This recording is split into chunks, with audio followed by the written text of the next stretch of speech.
Hey everybody, and welcome to Meals with Melissa, where we give you some great ideas in order to live a healthier lifestyle. So today there's kind of all the rage at this point, with chickpeas, and you can get them, get them packaged. Well, it's always better to make your own because you know exactly what's going in it, and you don't have a bunch of additives and preservatives to make it shelf stable.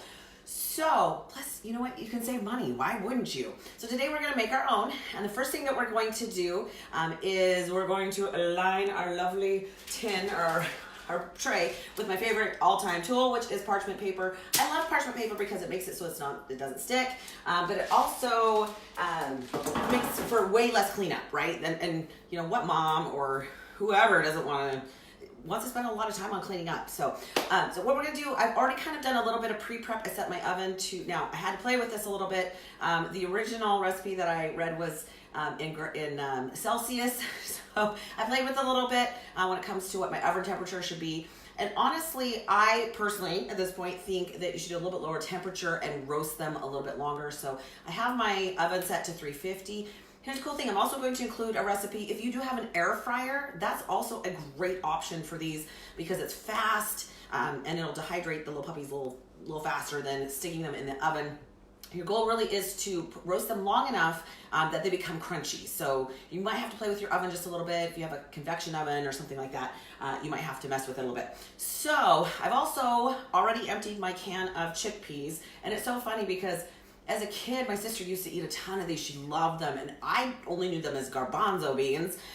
So they are chickpeas. I emptied this onto a paper towel because they need to dry out a little bit, take all the liquid off of it. So I dumped it out.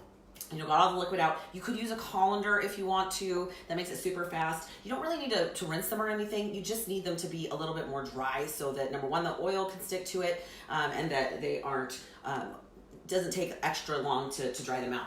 Because that's kind of what we're trying to do. Like I said, we're trying to roast them. So before I put those in, first thing I'm going to do is I'm going to take a tablespoon and a half. I have to look at my recipe down there. A tablespoon and a half of extra virgin olive oil. Now, you probably could use another oil, coconut oil, avocado oil, macadamia nut oil. Please stay away from vegetable oil, soybean oil, peanut oil. Those are oils that actually do a little bit of destruction when you eat them in your system because they are oxidative. They're just not as good for you. And yeah, I try to avoid those at all costs. All right, so I'm gonna put a tablespoon and a half of the olive oil in my bowl. Just kind of making it's kind of like making a marinade, but not really. Okay, put that in my bowl, and to that I'm going to add, you gotta love it when your recipe decides to disappear on Pinterest on your laptop or your iPad. To that I'm gonna add a teaspoon of crushed garlic. Now not that I'm lazy, but I'm lazy and I don't wanna crush my own garlic, so I'm actually just gonna use minced garlic that I get at Costco. So I'm gonna do 1 teaspoon of minced garlic, and I love garlic, so works for me. Now, this is garlic, herb, and Parmesan, but you can do a bunch of different flavors. You could do a ranch flavor. I saw a recipe for, vinegar. I can't even think of what it's called. Isn't that horrible? So there's multiple options there. Like I said, I'm going to actually put down more than one recipe down below just to make sure that it gives you some options. If you choose to air fry them, the best tip that I can give you from what I've read is make sure that you roast them first, and then you're going to add oil about half to 3/4 of the way through. Then you're going to add whatever seasonings you're going to use because otherwise the seasonings will burn. So keep that in mind. All right, to that, I'm going to add a ½ teaspoon of dried oregano, which I had to dig a little bit for. Okay, put that in. All right. I'm also going to add 2 tablespoons of grated Parmesan. So that's the little type. You don't want shredded, you want grated. And there is a difference. Shredded is, shredded. So it's like little tiny slivers of it. Unfortunately, the chickpeas are too small. They won't adhere to that. So you definitely want grated for this particular recipe. Again, that's pretty much it. I am going to add a little bit of salt and pepper. And that's just to taste. So I'm going to grab that really quick. Gonna throw a little bit of that in there, and I'm gonna mix it up.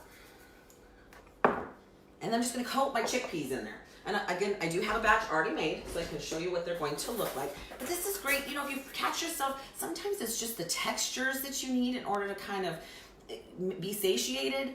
So if you feel like you need some crunch, great option. You know, just make your own.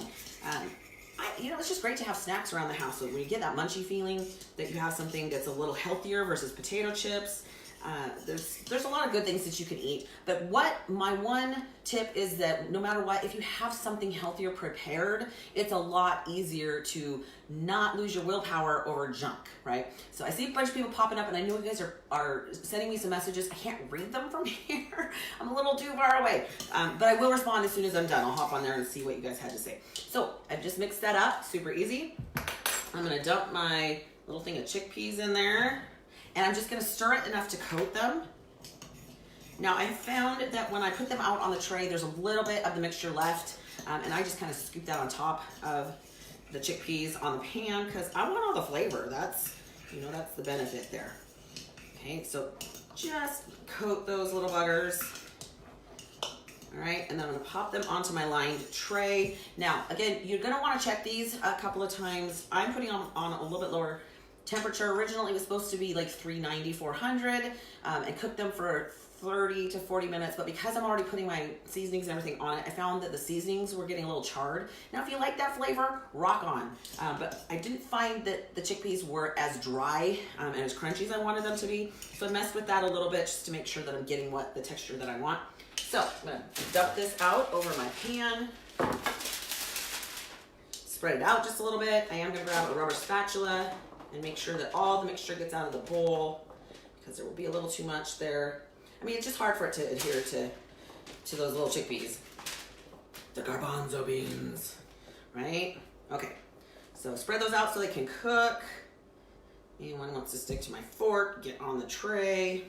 Okay, so I'm just gonna grab a rubber spatula. I'm gonna scrape out the rest. You can see how much is still left in there. I want that to be on my beans. So I'm just gonna kind of drip it over just a little bit on there. Now, you could possibly, I haven't tried this, you possibly could roast them for half the time and then add these and maybe get a little bit longer out of the roast. But again, you just want something crunchy. So also, when you are finished roasting them and you take them out of the oven, please allow them to fully cool or they will not be crunchy. Okay, if you start eating them before they're cool, or putting them in a container and sticking them somewhere, they're gonna be mushy and you don't really want that. Okay, so I'm gonna stick that in the oven, but here's how they're gonna look when they're done. They're nice and golden and roasted and crunchy. Again, super easy. Put them in a baggie, take them with you to work. It's always a benefit to have something with you. I find people usually get in trouble when they've gone too long between meals and they don't have anything prepared to take with them. I find it fascinating that most people tell me that they don't food prep. I'm like, why would you not food prep? Well, because it takes too long. Actually, I save a heck of a lot of time by food prepping because I don't want to have to make a meal every time I want it. And if you already take food to work every day, you're already food prepping. So don't give me that as an excuse. This is something great you can just throw in the car, keep it in your purse or somewhere that you can grab it if you're in a hurry, if you need something crunchy real quick, or if you're trying to stay away from all of the potato chips and chocolate and all the goodies, because that's when we tend to lose our willpowers, when there's something amazing around that smells good, isn't so good for us, but we don't have anything else and we're hungry. So hopefully that helps. I will be posting the recipe down below as soon as I'm done. You guys, you can also find the rest of my recipes and my videos on my YouTube channel. Hop on there, subscribe, because there's more stuff coming. It's gonna be pretty exciting at this point. And if you have a great recipe, please pass it on. I get my best ideas from you guys. Not only that, but why would we not share? We're not charging for this. We're trying to help everybody live a healthy lifestyle and live a better life. So have an incredible day, you guys. Until next week, that is Meals with Melissa. Have a good one.